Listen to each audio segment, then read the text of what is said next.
ബഹുമാനപ്പെട്ട നാട്ടുകാരെ, പ്രിയമുള്ള ജനാധിപത്യ വിശ്വാസികളെ, തന്ത്രി കണ്ഠരര് നീല രാജീവര് അറസ്റ്റിലായിരിക്കുകയാണ്.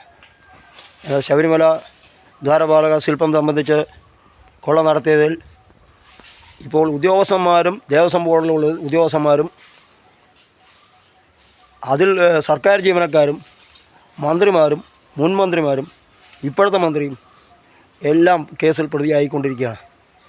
ഇതെന്തൊരു വിരോധാഭാസമാണ് സർക്കാർ ചെയ്യുന്നത്. പിണറായി സർക്കാർ വന്നതിന് ശേഷം ജനങ്ങളെ ബുദ്ധിമുട്ടിക്കുന്ന ഈ പരിപാടിയാണ് ചെയ്തിരിക്കുന്നത്. കോടിക്കണക്കിന് രൂപ വിലമതിപ്പുള്ള ദ്വാരപാലക ശില്പം ഇപ്പോൾ ഒരു പവൻ സ്വർണത്തിന് 1 ലക്ഷത്തി ചില്ലാനം ഉറുപ്പിയാകുമ്പോൾ അത് കണക്കാക്കി വന്നാൽ അതിൻ്റെ സത്യസന്ധമായി കേസ് അന്വേഷിച്ച് അതിൽ തെറ്റ് ചെയ്തവരെ പിടിച്ച് ജയിലിൽ അടച്ച് തുറങ്കിൽ അടയ്ക്കുന്നതിന് വേണ്ട നടപടി SITയുടെ ഭാഗത്തു നിന്നും ഉണ്ടാവണമെന്ന് അഭ്യർത്ഥിക്കുന്നു.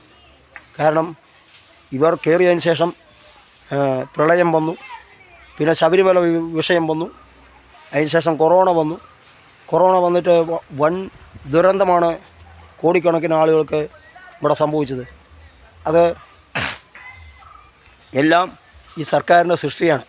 നോട്ട് നിരോധനം മുതൽ ജനങ്ങളെ ബുദ്ധിമുട്ടിക്കുന്ന കൊള്ളയടിക്കുന്ന സർക്കാരും BJPയും CPMമാണ് ചെയ്തിരിക്കുന്നത് എന്ന് പറഞ്ഞാൽ ഇതിന് കമാൻഡ് ബോക്സ് വന്നിട്ട് കുറ്റം പറഞ്ഞിട്ട് കാര്യമില്ല.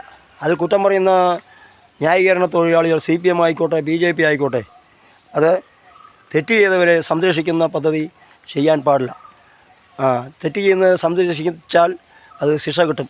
മഹാത്മാഗാന്ധിയെ പോലും മാറ്റി ദേശീയ ഗ്രാമീണ തൊഴിലുറപ്പ് പദ്ധതിയെ മാറ്റിമറിച്ച BJP സർക്കാരും ഇടതുപക്ഷ സർക്കാരും കൂടി ജനങ്ങളെ ബുദ്ധിമുട്ടിച്ച് കഷ്ടപ്പാടിൻ്റെയും ദുരിതത്തിൻ്റെയും വക്കിലെത്തിച്ചിരിക്കുകയാണ്. അതുകൊണ്ട് UDFിലെ അംഗങ്ങളെ ഇനി ജയിപ്പിച്ചാൽ മാത്രമേ കേന്ദ്രത്തിലും കേരളത്തിലും ജനങ്ങൾക്ക് ഉപകാരപ്രദമായ കാര്യങ്ങൾ നടക്കുകയുള്ളൂ. ദേശീയ ഗ്രാമീണ തൊഴിലുറപ്പ് പദ്ധതി കൊണ്ടുവന്നത് കോൺഗ്രസ്സാണ്. അതുപോലെ വഴിയോര കച്ചവടക്കാരെ നിലനിർത്തിയത് കോൺഗ്രസ്സാണ്. വിവരാവകാശ നിയമം കൊണ്ടുവന്നത് കോൺഗ്രസ്സാണ്.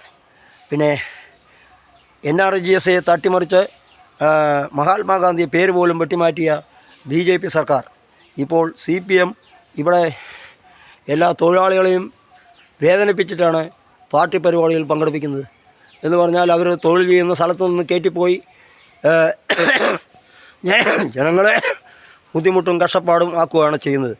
അതുകൊണ്ട് തെറ്റായ പ്രവണത ഒഴിവാക്കി നല്ല രീതിയിൽ പ്രവർത്തിക്കണമെന്ന് വിനയപുരസ്സരം അഭ്യർത്ഥിക്കുന്നു. മുൻ ഗ്രാമപഞ്ചായത്ത് മെമ്പർ ശങ്കരനാരായണൻ ആവശ്യപ്പെട്ടു.